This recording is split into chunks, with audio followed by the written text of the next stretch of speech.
Hi guys, welcome to my channel FK reactions. आज जो मैं वीडियो आपके सामने लेकर के आया हूँ वो दुनिया के 7 अजूबों में से एक है। वो है हमारे भारत देश का ताजमहल। ताजमहल एक मास्टरपीस ऑफ इंजीनियरिंग है। तो आज हम जानेंगे कि ताजमहल कैसे बना। वो 3D एनिमेशन के जरिए हम देखेंगे। तो आइए शुरू करते हैं इस वीडियो को।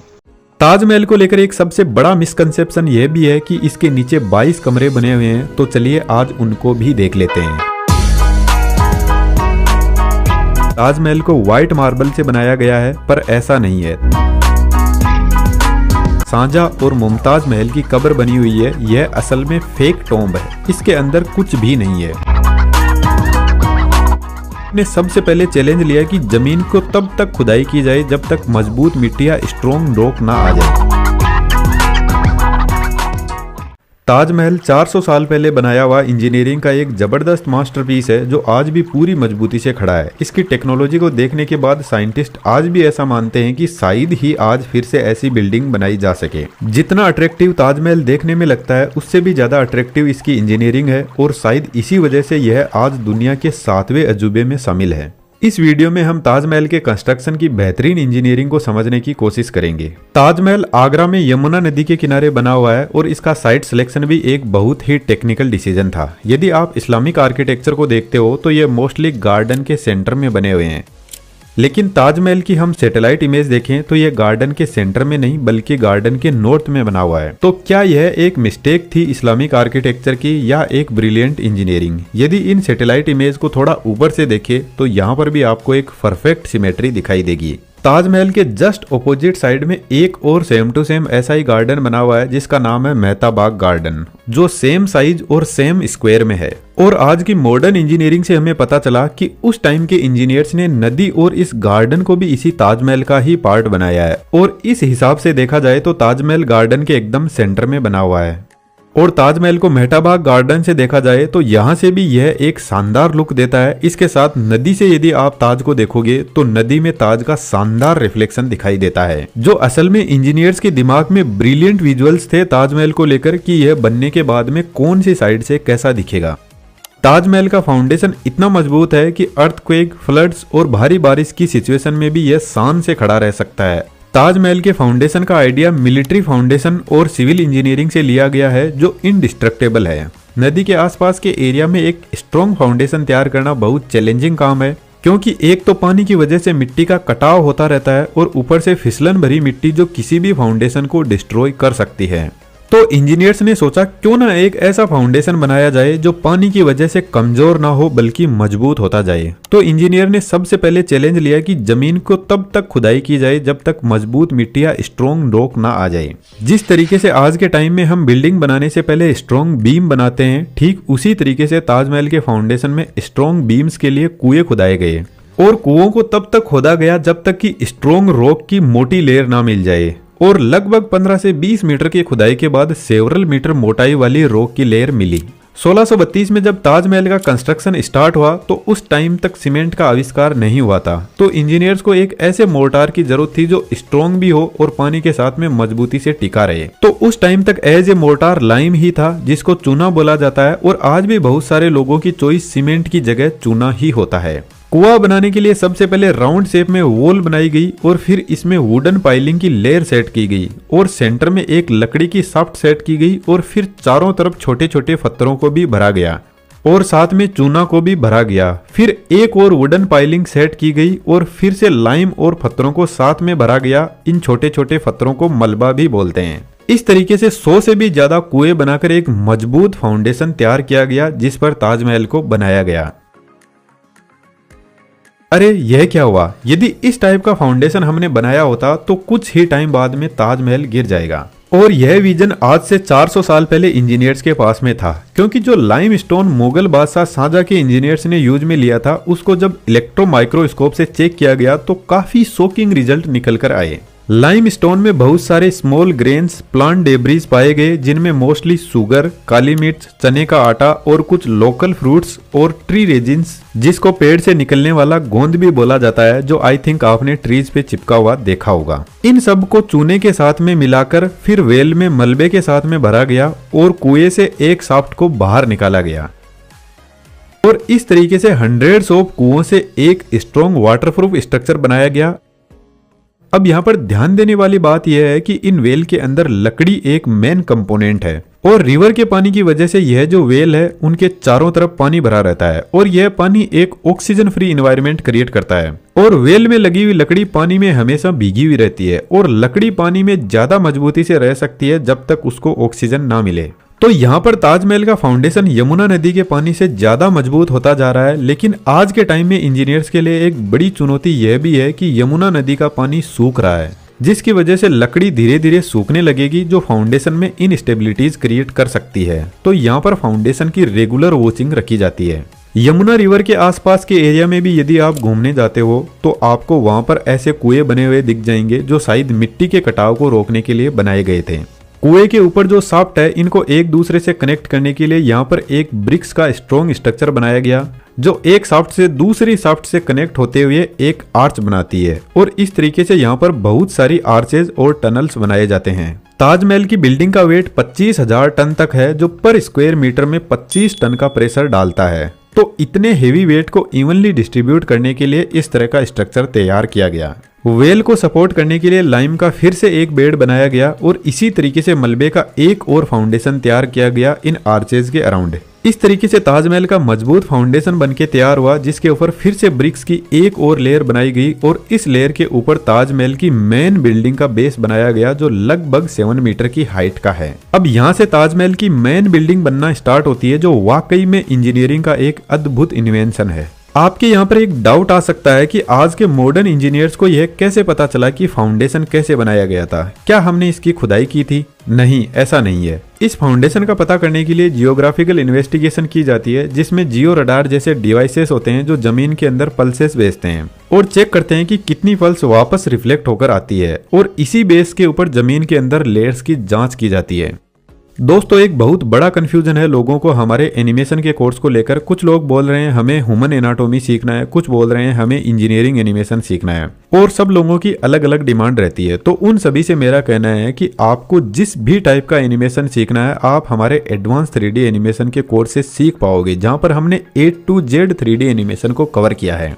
और सबसे इंटरेस्टिंग बात, हमारी 3D कम्युनिटी इतनी स्ट्रॉन्ग बनती जा रही है कि जब लोगों के काम को और उनके आइडिया को आप देखोगे तो आपका दिमाग भी क्रिएटिव थिंकिंग की स्टेज पर पहुंच जाएगा और साथ में आपको भी मल्टीपल अर्निंग के रास्ते दिखाई देने लगेंगे। डिस्क्रिप्शन में डिटेल्स अवेलेबल है, जरूर से चेकआउट कीजिएगा। आपका मोस्ट वेलकम है हमारी 3D कम्युनिटी में। ताजमहल की पूरी हाइट 73 मीटर है और यह एक परफेक्ट सिमेट्रिकल बिल्डिंग है। आप ताजमहल को किसी भी साइड से देखो यह सेम ही दिखता है। इंटरेस्टिंग बात यह है कि आप ताजमहल को चांद से देखो या 2 सेंटीमीटर की दूरी से देखो, यह आपको एकदम परफेक्ट सिमेट्रिकल दिखेगा। इसकी मेन बिल्डिंग एक परफेक्ट क्यूब है जो हर साइड में 58 मीटर स्ट्रेच हो रखा है। ताजमहल बहुत सारे इल्यूजन क्रिएट करता है जिसमें से एक सबसे इंपॉर्टेंट है इसके डोम का स्ट्रक्चर जिसका डायमीटर 18 मीटर है। जब आप पूरी बिल्डिंग को बाहर से देखते हो तो इसकी हाइट 73 मीटर है, लेकिन जैसे ही आप इसको अंदर से देखते हो तो अंदर से इसके डोम की हाइट बेस से ओनली 35 मीटर है और आउटर डोम यहाँ से 38 मीटर की हाइट पर और ऊपर बना हुआ है। और ऐसा इसलिए क्योंकि यहाँ पर डबल डोम स्ट्रक्चर यूज हुआ है। ताजमहल को बनाने में सिर्फ 18 ईयर्स का टाइम लगा, जबकि आज के मॉडर्न साइंस का मानना है कि ऐसे स्ट्रक्चर को बनाने में 100 से भी ज्यादा साल का टाइम लग सकता है। लेकिन पुराने टाइम के इंजीनियर्स ने इसके कंस्ट्रक्शन को फास्ट करने के लिए डबल डोम डिजाइन को यूज किया। इनर डोम सिर्फ 35 मीटर हाइट पे बना हुआ है जो बाहर के डोम को बेस प्रोवाइड करवाता है। आउटर डोम इनर डोम के 38 मीटर ऊपर बना हुआ है। आउटर डोम को फास्ट बनाने के लिए सबसे पहले यहाँ पर सिर्फ एक सिलेंड्रिकल शेप खड़ा किया गया और फिर इसको एक परफेक्ट डोम का शेप प्रोवाइड किया गया। इनर डोम और आउटर डोम के बीच में एक खाली गैप रखा हुआ है जो एक इंसुलेटर की तरह काम करता है जो ताजमहल के सेंट्रल चेंबर को गर्म होने से बचाता है। इनर डोम की हाइट कम रखने का एक रीजन यह भी है कि अंदर बैठकर कोई बात करे तो इको कम हो। एक सबसे बड़ा भ्रम यह भी है कि ताजमहल को व्हाइट मार्बल से बनाया गया है, पर ऐसा नहीं है। ताजमहल की पूरी बिल्डिंग को ईंटों से ही बनाया गया है ताकि इसके कंस्ट्रक्शन को फास्ट किया जा सके और फिर इसके ऊपर 8 से 10 इंच थिक व्हाइट मार्बल की लेयर सेट की गई है। अब ताजमहल का डोम वैसे तो आपको परफेक्ट सिमेट्रिकल दिखाई दे रहा है। यदि हम इस डोम को डिवाइड कर दे 2 हिस्सों में तो इसके लेफ्ट का पार्ट स्लाइटली राइट के पार्ट से हल्का सा बड़ा है। अब ऐसा क्यों है इसके पीछे रीजन का तो पता नहीं है, लेकिन मॉडर्न साइंस ऐसा मानती है कि शायद यह कोई एक ह्यूमन मिस्टेक ही थी। ताजमहल में जो व्हाइट मार्बल लगा हुआ है वह राजस्थान के मकराना शहर से लाया हुआ है, जो डोलामाइट से बना हुआ है, और यहाँ का मार्बल वर्ल्ड वाइड फेमस है। इस व्हाइट मार्बल की खास बात यह है कि यह लाइट के साथ में बहुत अच्छे से इंटरेक्ट करता है और इसी वजह से ताजमहल दिन के अलग अलग टाइम में अपना कलर भी चेंज करता रहता है। लेकिन यदि आप इस मार्बल को नजदीक से देखोगे तो इसमें कुछ डिजाइन बनी हुई है और यह डिजाइन कोई कलर से नहीं बनाई गई है। यहाँ पर असल में जेम स्टोन यूज किया गया है मार्बल के अंदर। ऐसी डिजाइन बनाने के लिए मार्बल के अंदर ऐसी जगह बनाई जाती है और फिर मोर्टार से स्टोन को अंदर चिपका दिया जाता है। और ताजमहल के अंदर जो स्टोन यूज हुआ है उसको एग्जामिन करने से पता चला कि इसमें कुछ स्टोन ही इंडिया में मिले हैं, बाकी ऑल ओवर वर्ल्ड से मंगवाए गए, जिसमें अफगानिस्तान, अफ्रीका, ईरान जैसे देश भी शामिल हैं। लेकिन आज के टाइम में ताजमहल का मार्बल स्ट्रगल कर रहा है हमारी वजह से। ताजमहल के आसपास में फैक्ट्रियां और गाड़ियों के पोल्यूशन से इसका मार्बल येलो होता जा रहा है। लेकिन आर्कोलॉजिकल सर्वे ऑफ इंडिया इसका पूरा ख्याल रखते हैं और रेगुलर क्लीन करते रहते हैं और इसको क्लीन करने के लिए बेहतरीन एशियन टेक्नोलॉजी यूज करते हैं, जिसका नाम है मुल्तानी मिट्टी। माइक्रोस्कोपिक लेवल पर रिसर्च करने पर पता चला कि मुल्तानी मिट्टी के अंदर पोटेशियम, सोडियम, कैल्शियम और एल्यूमिनियम के मॉलिक्यूल होते हैं जो आज के टाइम के टॉक्सिन्स को अच्छे से एब्जॉर्ब कर लेते हैं और वापस ओरिजिनल प्योरिटी को रीस्टोर करते हैं। तो खासकर जो बॉयज और गर्ल्स कॉस्मेटिक्स पर बहुत पैसा फेंकते हैं ब्यूटी के लिए, वह मुल्तानी मिट्टी यूज कर सकते हैं, जिसने ताजमहल को 400 सालों से इतना चमकदार बना रखा है। तो हमारी तो उम्र ही कितनी है। यदि आप ताजमहल के मेन क्यूब का स्ट्रक्चर देखोगे तो यह ऑक्टागोनल शेप में बना हुआ है, जिसको हस्तबिस्त डिजाइन भी बोलते हैं। और सबसे इंपॉर्टेंट बात यह है कि ताजमहल के अंदर यह हस्तबिस्त डिजाइन आपको हर जगह देखने को मिलेगी। सेंट्रल चेंबर की डिजाइन भी कुछ ऐसी ही बनी हुई है जो ऑक्टागोनल शेप में है, जिसमें टोटल 8 चेंबर बने हुए हैं। इसके अलावा यदि ताजमहल की छत को हम दूर करें तो इसके कॉर्नर में भी कुछ ऑक्टागोनल शेप में रूम बने हुए हैं और इन सभी रूम में भी टोटल 8 दरवाजे बने हुए हैं। ताजमहल का जो मेन एंट्रेंस गेट है, जिसको ईवान बोलते हैं, इसके पीछे भी एक रूम बना हुआ है और इस रूम में एंटर होते ही आपको 3 गेट दिख जाएंगे। एक गेट सेंट्रल चेंबर में जाता है जहां पर मुगल बादशाह शाहजहां और मुमताज की फेक कब्र बनी हुई है, और 2 साइड में गेट जाते हैं दोनों कॉर्नर में बने हुए ऑक्टागोनल शेप वाले रूम तक। यह रूम भी सेंट्रल चेंबर से कनेक्ट होते हैं, इसके साथ में ईवान के पीछे बने हुए रूम से भी कनेक्ट होते हैं। अब ताजमहल की हस्तबिस्त डिजाइन के पीछे मेन रीजन इस्लामिक कल्चर को बताया जाता है और जो आर्कोलॉजिकल डिपार्टमेंट के इंजीनियर्स है उनका भी यही कहना है कि अकॉर्डिंग टू कुरान सवरक के 8 दरवाजे हैं और उन्हीं के आधार पर ताजमहल को डिजाइन किया गया है। और यही same to same pattern Taj Mahal के गार्डन में भी देखने को मिलता है, जिसको 4 बाग गार्डन बोलते हैं, जिसमें 4 जलधाराएं और 4 बाग होते हैं जो सवरक के 8 खंड का प्रतीक है। जब आप ताजमहल के एंट्रेंस से एंटर होते हुए सेंट्रल चेंबर में पहुंचते हो जहां पर मुगल बादशाह शाहजहां और मुमताज महल की कब्र बनी हुई है, यह असल में फेक टॉम्ब है। इसके अंदर कुछ भी नहीं है, इनको सिर्फ डिजाइन के पर्पज से ही बनाया गया है। इस टॉम्ब पर बहुत हाई लेवल की टेक्सचरिंग की गई है, जिसको यदि हम इस 3D एनिमेटेड वीडियो में बनाएं तो हमें भी कम से कम 5 से 6 महीने का टाइम लगेगा इस वीडियो को प्रोड्यूस करने में। असल में शाहजहां और मुमताज की कब्र इस चेंबर के नीचे एक और चेंबर बना हुआ है जहां पर ओरिजिनल कब्र है। जैसे ही आप मेन गेट से एंटर होते हो तो नीचे की तरफ कुछ ऐसा रास्ता जाता है जो मेन टॉम्ब तक पहुंचता है, जहां पर पब्लिक को जाना अलाउड नहीं है। ताजमहल को लेकर एक सबसे बड़ा मिसकंसेप्शन यह भी है कि इसके नीचे 22 कमरे बने हुए हैं, तो चलिए आज उनको भी देख लेते हैं। लेकिन इससे पहले एक छोटा सा डिस्क्लेमर है, हमें एक्चुअल में ओरिजिनल फोटोज इन रूम की कहीं पर भी नहीं मिली है। आर्कोलॉजिकल सर्वे ऑफ इंडिया के इंजीनियर के इंटरव्यू और उनके द्वारा शेयर की हुई कुछ इमेजेस के आधार पर ही हमने रूम को हमारी इमेजिनेशन से ही डिजाइन किया है। हो सकता है कि रियलिटी में यह अलग दिखाई देते हैं। जैसे ही आप इस गेट को ओपन करके एंटर होते हैं तो आपको अंदर एक और गेट दिखाई दे जाएगा और यह गेट आपको सीधा उन 22 कमरों तक पहुंचा देगा। और जैसे ही हम एंटर होते हैं तो यह कमरे आपको दिख जाएंगे। इन कमरों में कोई भी मार्बल का यूज नहीं हुआ है और असल में यह कमरे नहीं है। यहाँ पर बहुत सारे छोटे छोटे चेंबर बने हुए हैं जो एक दूसरे से इंटरकनेक्टेड है और कुछ ऐसे टनल्स बनाते हैं। और इनका असली पर्पज यह है कि यह एक तो पूरी बिल्डिंग के वेट को डिस्ट्रीब्यूट सिमेट्रिकली करते हैं और दूसरा रीजन है वेंटिलेशन प्रोवाइड करवाते हैं। क्योंकि ताजमहल एक रिवर के किनारे बना हुआ है तो यहाँ पर ह्यूमिडिटी लेवल इंक्रीज होना एक नॉर्मल सी बात है, जिसकी वजह से बिल्डिंग को नुकसान पहुंच सकता है।